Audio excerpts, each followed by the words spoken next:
Hey everybody, Mike Davis here for Sound Off Sports. Today we got a great show. We're going to be talking about the A's groundbreaking. What features do you want to see in the new ballpark come 2028? Plus, Kevin Durant, another blockbuster trade. We get your thoughts. And later, the co-founder of Battle for Vegas joins us here in the studio. Let's do this thing. SOS starts right now. Make some noise. This is Sound Off Sports, sponsored by Sam and Ash. Yes, I like to see the stadium a different color than all green. Make it a Vegas color stadium. It'll be nice to upgrade the uniforms as well instead of green. Hello, everybody. Welcome inside the den here at Fox 5 Studios. Mike Davis alongside James Edward Barrickman IV. Great new show for you. We just had a interesting call off the top. Yeah, what is Vegas colors, first off?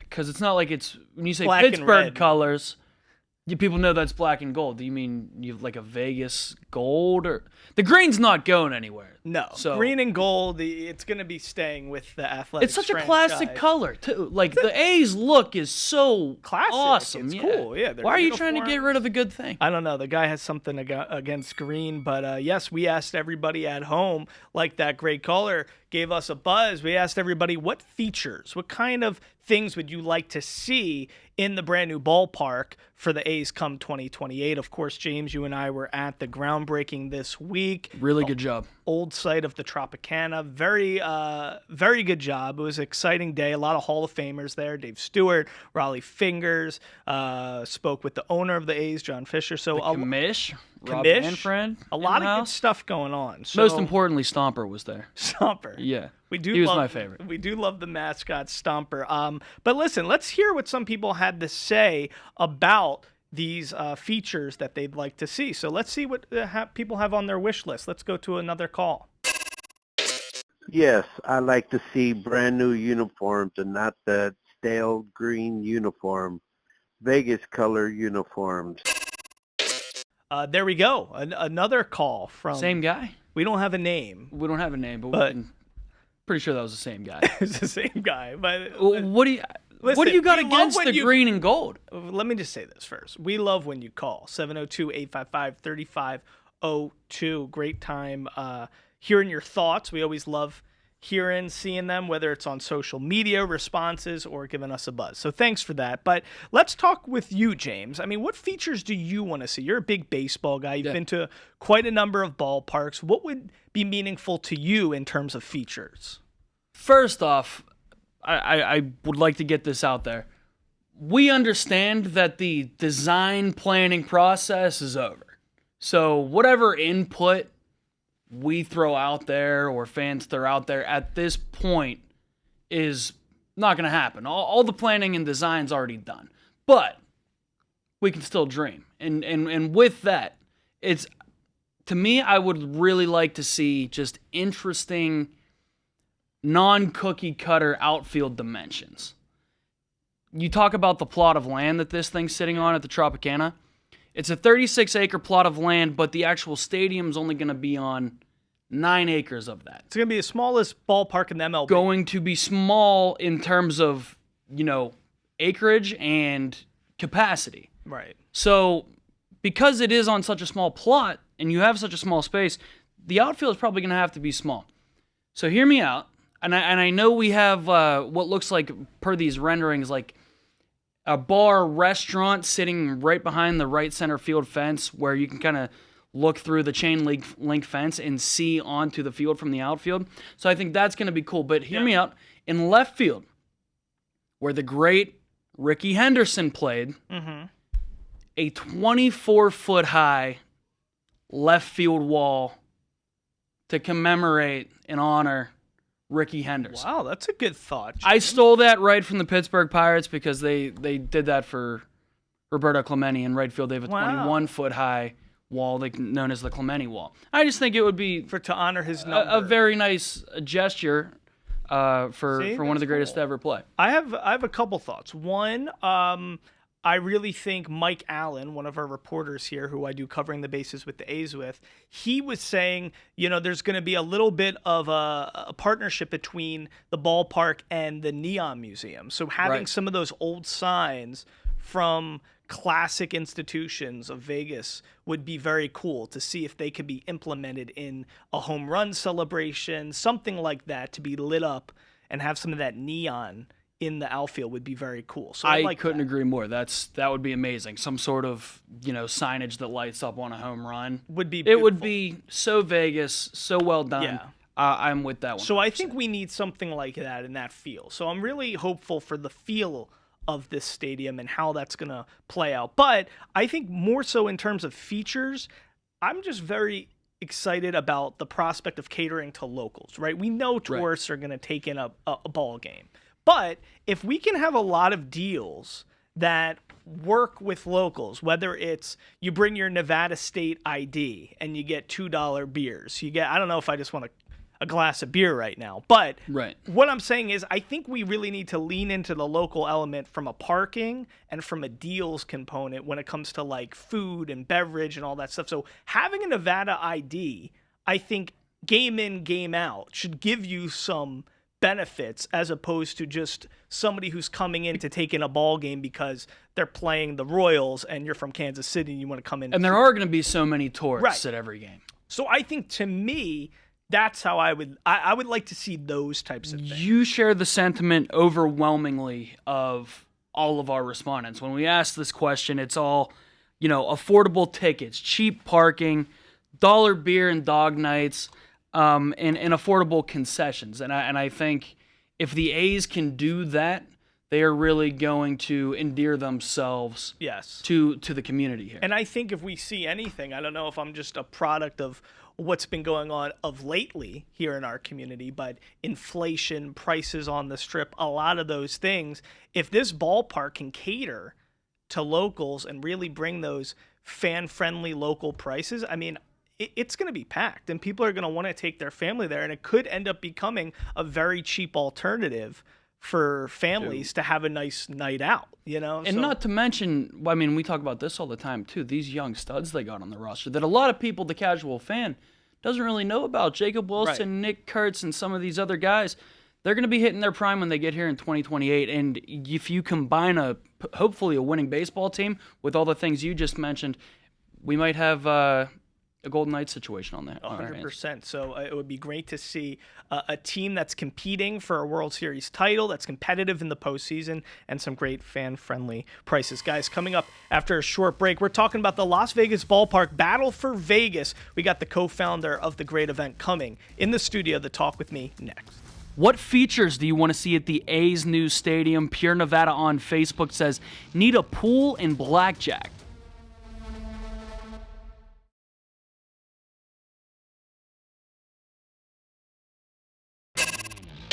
All right, welcome back here inside the den. Mike Davis. I'm joined now by the co-founder of Battle for Vegas, James Sullivan. James, great to have you here with us. I remember when I first moved to town, I interviewed you, and now you're approaching 6 years of Battle for Vegas.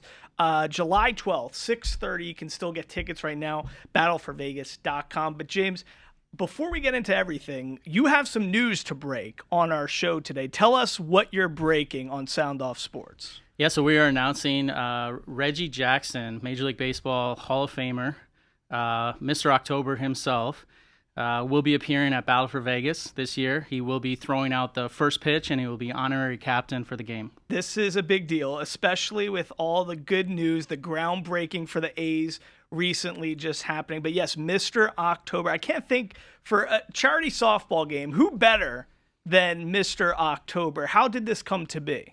Yeah, we're super excited. The A's are obviously a big supporter of the event and the game itself. And so we were trying to figure out, the best person to bring in to throw out the first pitch. So we reached out to Reggie Jackson, and he was excited to be involved. He knows Mark Davis well. The Raiders are a sponsor, obviously, as well as the Golden Knights. So he was excited for the opportunity to come here. He's actually a fan of the teams as well. So, yeah, he's excited to come here and throw out the first pitch. Okay, so the concept, of course, it's the Raiders versus the Vegas Golden Knights. This year we have two great captains in Jack Eichel and, of course, Brock Bowers, the rookie stud tight end from last season, entering his second season.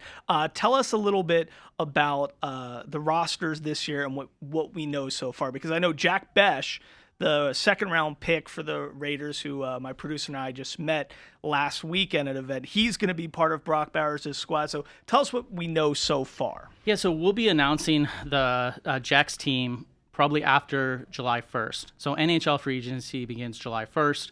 So his roster, we have to wait and just confirm, kind of who's in, who's out. So we'll be announcing his team after July 1st. But we have announced Brock's team. His team actually has quite a few new players this year. We've got Aiden O'Connell, who's playing, Jack Bash, who you mentioned, obviously the rookie wide receiver.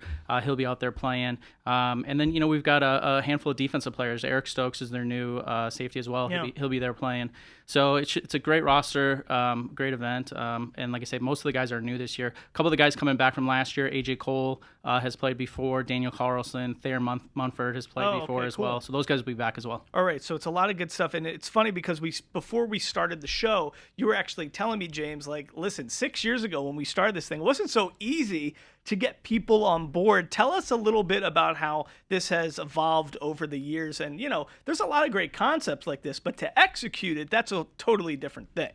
Yeah, when we first met, so Riley Smith is a founder of the event. He created the event. He wanted an event that gave back to the community, that was so welcoming to his family. So, when we were concepting the idea, the ballpark was brand new out in Summerlin. So we had, the Raiders were announced that they were coming down, but they were still in Oakland, obviously, at the time. So, we had this idea, let's do Golden Knights versus Raiders at the brand new Las Vegas ballpark.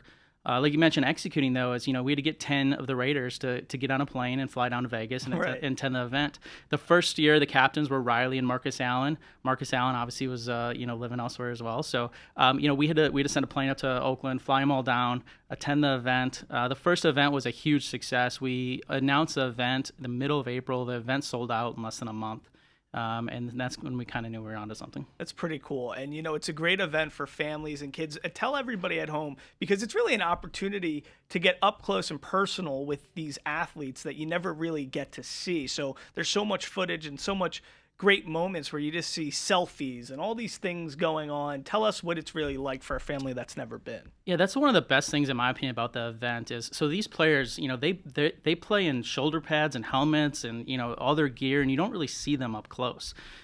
This is the one chance to really attend an event and see them outside of their obviously natural habitat. So, they're super engaging with the fans. They'll be taking selfies with the fans. They'll be signing autographs.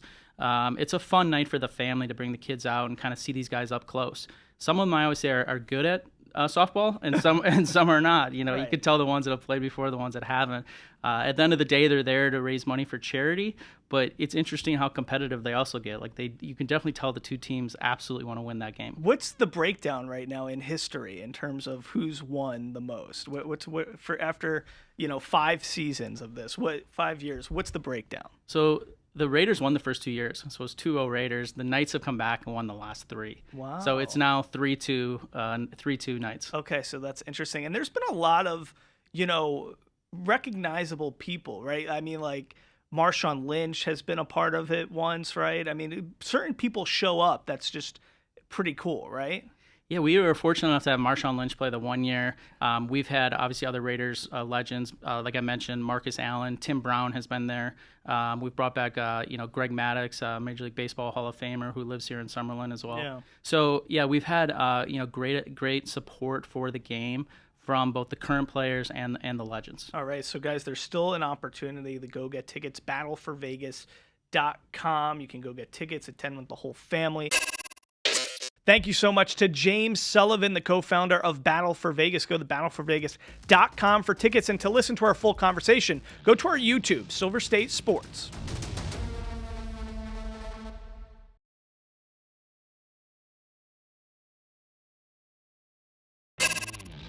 Will Kevin Durant win another championship? Jabon Mataba on Facebook says no, and I'm a Rockets fan.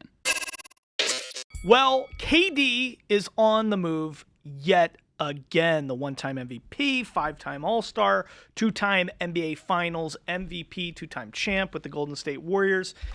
James, he's now on the move yet again. Again. Blockbuster Third deal. team in 6 years. Crazy. We all know from OKC and Seattle Supersonics. He actually was drafted by the Supersonics initially. Which is crazy to think about. To think how long his career is. But he's turning 37 in September. Now he's on the move to the Houston Rockets. They had to give up the 10th pick of the draft coming up. Jalen Green and Dylan Brooks and a bunch of Five second-round picks. Yeah. So it was interesting because I think it's a pretty fair deal. I think, You think that's a fair deal?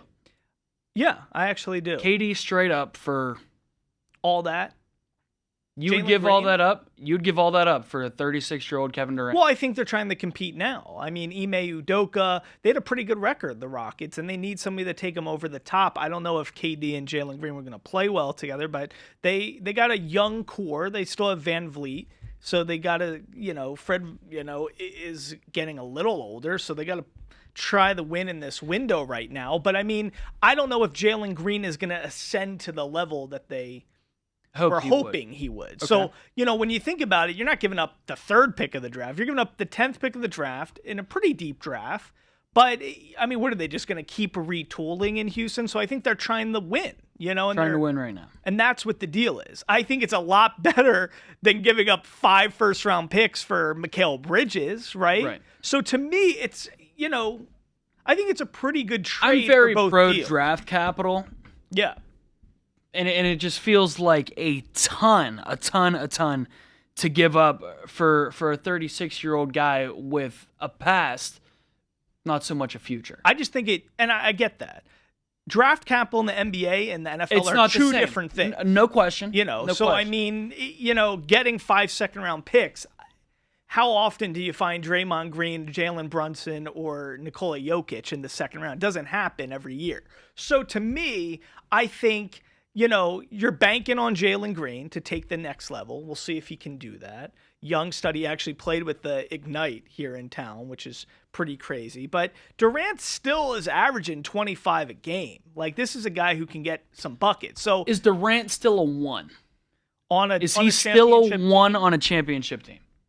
I think, look at it. Even in his prime, he needed Steph Curry to win a championship. And that's my point. That's my point. Right. Yeah. So I don't know if the Rockets in a competitive West are going to be able to, if this is going to take them over the top, but they're going to shoot their shot, and that's the crazy thing. If I'm the GM of an NBA franchise, am I trading youth for a 37-year-old scorer? Probably not.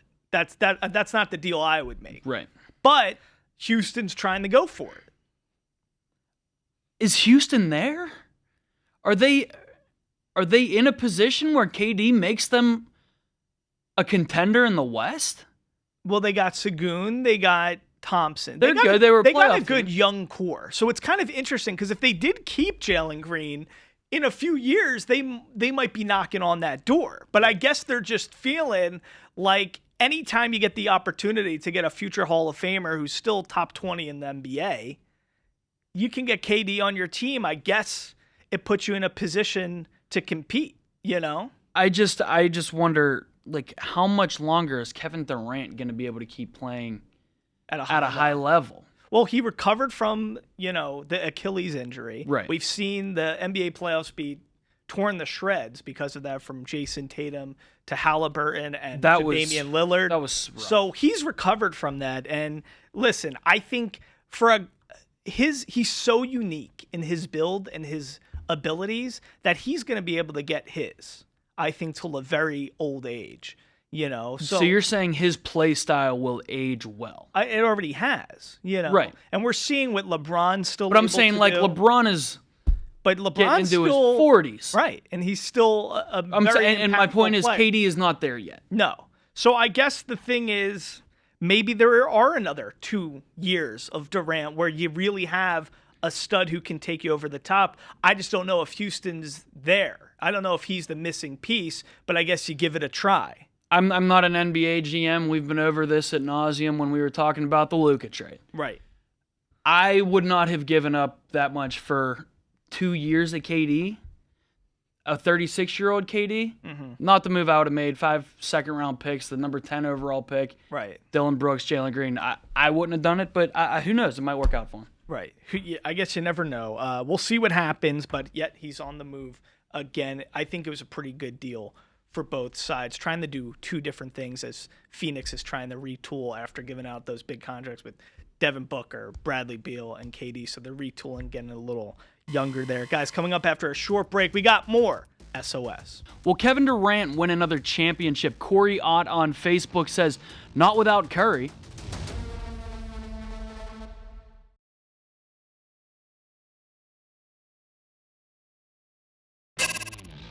All right, well, last week, producer James and I had the privilege, the honor, the exciting afternoon of getting to spend some time with the Raiders rookie draft class at Allegiant Field. James, we got to be up close and personal with a lot of guys, but most importantly, Ashton Jeanty. Yeah, man. He's a tank. And listening, that's physically, right? But listening to him, Besh, Rogers, and these other guys speak, John Spytek and Pete Carroll, they have said from the onset here in Las Vegas that they want to bring in the right people. They want to bring in good people, people who fit their values. It's not just about what you can do on the field. You got to be a good person to play in this organization, and I think all 4 of those men that we listened to at the Raiders draft luncheon fit that mold to a T, and you have Ashton Jeanty to be the face of that draft class. I mean, man, we had a chance to talk to him for a little bit. He's just the nicest guy, easy to root for, and the more I hear from not just him but the other guys too, I'm really looking forward to rooting for them this season. Yeah, it was a lot of fun. Jack Besh.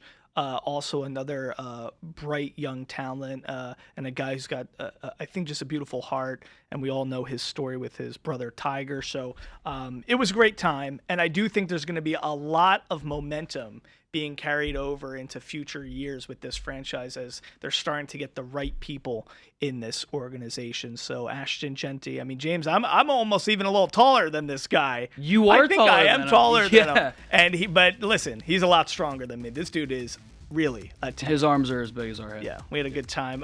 Guys, thanks so much for joining us here in the Den for Sound Off Sports. We'll see you next time.